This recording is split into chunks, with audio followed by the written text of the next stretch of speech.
Les amis, aujourd'hui je pense qu'il est essentiel que l'on parle, surtout avec les hommes. Je pense que c'est nécessaire. Vous savez, dans la vie, quand vous vous mariez, ça ne veut pas dire que vous abandonnez votre famille. Quand vous épousez une femme, vous fondez une famille ensemble, vous faites des enfants, vous vous installez quelque part. Ça ne veut pas dire qu'il faut oublier ses parents. Ça ne veut pas dire qu'il ne faut plus jamais regarder ses frères, ses jeunes sœurs s'il y en a. Surtout s'ils dépendaient principalement de vous. C'est bien triste de voir comment les hommes réagissent par rapport aux femmes. Les femmes n'oublient jamais chez elles. Jamais de la vie. Une femme peut partir pendant des années. Elle peut aller se marier, faire des enfants, 10 ou même 15. Jamais elle n'oublie ses parents. Jamais. À moins qu'il y ait eu des choses vraiment atroces. Mais une femme normale, normalement constituée, qui n'a pas connu des blessures intérieures, n'oublie jamais ses parents. Nous, hommes, on doit arrêter d'être lâches. Quand votre belle-mère est malade, qu'est-ce que vous faites? Quand la belle-mère est malade, les hommes sont toujours aux aguets, toujours prêts, toujours aux petits soins. Est-ce que je peux faire ça? Maman, est-ce que je peux faire ça? Maman, ça va? Vous allez bien? Vous voulez que je fasse ça? N'est-ce pas? On fournit des efforts, même pas nécessaires, pour être bien. Mais quand votre propre mère est malade, comment agissez-vous? Vous savez, les parents ne disent pas toujours ouvertement ce qu'ils pensent. Certains parents ne le disent pas. D'autres le disent, certains ne le disent pas. Certains sont malades, mais ne disent pas « je suis malade », tout ça. Ils veulent simplement vous donner l'impression qu'ils sont OK, pour ne pas vous stresser. Mais beaucoup, quand ils remarquent leurs parents en position de faiblesse, en train de faire semblant d'aller bien, ils font aussi semblant comme s'ils n'avaient rien entendu ou rien compris. Pendant que si c'est pour la femme, on court ici, là-bas, on appelle un spécialiste. C'est incroyable, mes frères. Quelle hypocrisie. Et je pense que beaucoup de personnes se retrouveront. Quand votre maman est malade, votre père est malade, s'ils sont vivants, et qu'il y a autour de vous des frères et des sœurs. Donc si vous avez des frères et des sœurs, vous verrez les hommes généralement font semblant, ils attendent qu'un de frères fasse quelque chose.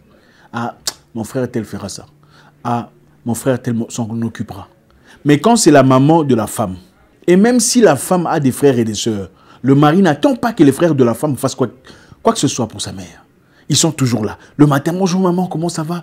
Avant de partir au boulot, je voulais pas... Vous savez, la lâcheté, ce n'est pas seulement chez les autres. La lâcheté, c'est dans les très petites choses. Ton père ou ta mère ne t'en voudra jamais pour n'avoir rien fait. La plupart ne vous en voudront pas. Ils comprendront, ils trouveront même des excuses pour vous. Diront, il est peut-être très occupé, il est surchargé avec le boulot, il a beaucoup de tâches à accomplir. Rarement, ils vous diront ouvertement, ça ne va pas, il n'y a pas à manger à la maison. Rarement, ils vous diront, viens me soutenir mon enfant, je suis en difficulté. Rarement, ils vous diront, il faut m'acheter à manger, des provisions. Mais la plupart d'hommes, vous le verrez chaque jour, chaque semaine, s'assurer de la quantité des provisions de leur belle-mère. Maman, est-ce que le sucre y est toujours? Vous avez besoin de quoi que ce soit. Mais vous le faites pour votre propre mère. Mes frères, il faut se réveiller. C'est très facile de blâmer les belles-sœurs. Disant, ah, la belle-sœur est méchante. Non, l'homme est stupide. Vous savez, il y a quelque part en Afrique de l'Est, on dit, accoucher des garçons est une perte. Il y a une tribu en Afrique de l'Est où on dit accoucher des garçons est une perte. Ils n'ont pas tout à fait tort. Ils n'ont pas tout à fait tort. Une femme, peu importe où elle se trouve, elle n'oublie jamais chez soi. Il y a des gens qui se disent, je ne veux pas avoir un garçon président de la République. Je veux être la mère de la femme du président. Pourquoi? Pourtant, ce n'est pas la femme qui travaille en tant que président. Parce que la femme n'oublie jamais chez elle. Regardez les femmes des présidents qui sont voleurs ou enfin bref, qui peuvent soutirer de l'argent du pays. Regardez comment ils traitent leur famille. Ils s'assurent que chacun... Enfin, vous comprenez ce que je veux dire. Regardez par contre les hommes qui réussissent dans la vie. Même pas étant président. Simplement en étant un entrepreneur réussi. Regardez leurs frères. Regardez la situation de leurs parents. Généralement. Comparé aux femmes, c'est déplorable. Nous, hommes, sommes trop bêtes. Ah, excusez-moi de le dire. C'est ça la réalité. Trop émotifs. On se lance trop vite. On se lance trop profond. On noie trop loin. On est coincé dans l'abysse des sentiments, des émotions. Les femmes sont généralement plus sobres que nous. Même si on fait semblant d'être fort. Ce n'est pas ça la réalité. La réalité est celle-ci. Les femmes contrôlent leur mariage mieux que les hommes le contrôlent. Elles savent pourquoi elles sont là. Je connais un grand du quartier. Ce grand est parti en Europe, en Belgique. Et là-bas, a rencontré une autre femme. Une femme qui avait déjà des enfants. Cette femme est une femme issue d'un autre pays africain. Pas de leur pays d'origine. Ils se sont mis ensemble. Avec l'argent qu'il faisait, il a commencé à investir. Pas chez lui, au pays, mais dans la famille de la femme. Donc, au pays de la femme qu'ils l'ont rencontré. Il était en train de construire, en train de bâtir, en train d'investir. Ils avaient des shops, des boutiques, des constructions et tout le bazar. Le grand du quartier, là, il est le grand frère d'un ami. L'ami me dit, non, le grand, il fout rien. Les parents ne sont pas bien. Apparemment, pour lui, nous ne sommes pas assez intelligents pour gérer son argent. Apparemment, pour lui, nous ne sommes nulle part. Nous n'avons pas les capacités intellectuelles pour gérer ses investissements. Alors, tout part à l'autre pays, chez sa femme, entre parenthèses. Quelque temps après, on a entendu, la femme l'a quitté avec l'enfant qu'ils avaient. Et apparemment, cet enfant n'était même pas son enfant. Donc, la femme avait d'autres enfants avant lui. Lui, il a trouvé la femme avec des enfants. Il a commencé à investir dans la famille de la femme, dans ce pays voisin. Ils ont fait un enfant ou deux avec cette femme. Finalement, la femme a quitté et lui a dit d'ailleurs, ces enfants ne sont pas tes enfants. Lui qui s'est moqué de ses propres frères, disant que non, il ne peut pas faire du business avec eux. Finalement, on est où? Et ça, ce n'est qu'un exemple parmi des milliers. Il faut apprendre à se maîtriser, chers frères. C'est bien d'épouser une femme. L'homme quittera son père et sa mère et s'attachera à sa femme. C'est bien beau tout ça, d'accord? Mais moi, je n'ai jamais vu une femme abandonner sa famille. Je n'ai jamais vu une femme abandonner son père ou sa mère pour son homme, pour rien. Quitter souvent veut dire abandonner son père et sa mère. Parce que c'est ça que les hommes font pour son mari. Je n'ai jamais vu ça. J'ai par contre vu des femmes gagner de l'argent à travers son mari et construire chez elle. Améliorer la maison de ses parents. Mettre la peinture. Mettre à manger. S'assurer qu'ils sont en bonne santé. Investir pour eux. Ça, j'ai vu. J'en ai vu beaucoup. Les hommes qui font des mêmes sont très rares. J'ai vu des femmes soutenir leurs petits frères, petites sœurs, envoyer au machin, je sais pas, en Europe, enfin bref, investir dans leur avenir. Les hommes, malheureusement, très souvent, quand on fait un peu d'argent, on épouse une femme, on l'oublie. On oublie nos petits frères, nos petites sœurs, qui vivaient derrière nous.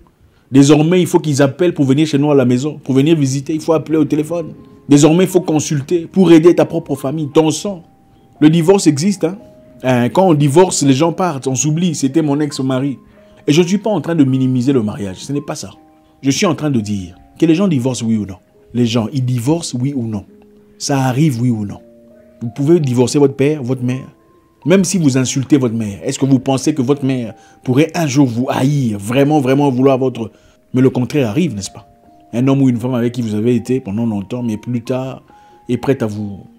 Ici n'est pas sujet de comparaison. Le sujet est une question de conscience. Frères et sœurs, surtout les frères, prenons soin de nos parents. N'attendez pas qu'on vous demande pour donner. N'attendez pas qu'ils aient faim. Oh là là, les maniocs sont finis. Non, il faut acheter, il faut stocker. Et vous attendez qu'on vous demande. Mais quand c'est la famille du voisin, la famille de la femme, là, comprenez-moi bien. Je n'ai rien contre les femmes. Absolument rien. Mais je pense que les bonnes femmes ont compris. Elles ont compris qu'un homme équilibré doit prendre soin de ses parents. Une bonne femme comprendrait que le fait d'être mariée à cet homme ne veut pas dire que je le prends en otage et que ses parents n'ont plus accès à lui. Une bonne femme rappelle à son mari, il est temps d'aller voir tes parents. Ça fait un moment que tu n'as pas été. Une bonne femme sait qu'il faut dire à son mari, appelle tes parents au téléphone pour parler. Ou prends les enfants avec toi, va chez tes parents pour qu'ils aient une relation avec eux. C'est important, autant c'est important que tu viennes chez moi à la maison voir mes parents, autant il est important que nous partions chez vous. J'espère que chacun de nous en tirera quelque chose. C'est bien de parler de toutes ces choses-là, l'argent, les voyages, blablabla, c'est bien. Mais les choses élémentaires, j'ai l'impression que nous aimons beaucoup les étrangers quand il est question de donner, de faire des offres, des cadeaux. On fait facilement des cadeaux aux étrangers. Parce que quelqu'un de bien ne peut pas oublier sa famille. N'est-ce pas écrit quelque part, celui qui oublie sa famille est plus qu'un infidèle. Comment pouvez-vous aimer des gens? Moi, ça me choque. Autant vous donner à votre pasteur. Il faut donner à vos parents. Parce qu'il vous a été recommandé. C'est votre devoir. Peut-être que votre pasteur n'a pas besoin d'argent. Mais un bon pasteur comprendrait que chaque monsieur devrait prendre soin de ses parents s'ils sont toujours vivants.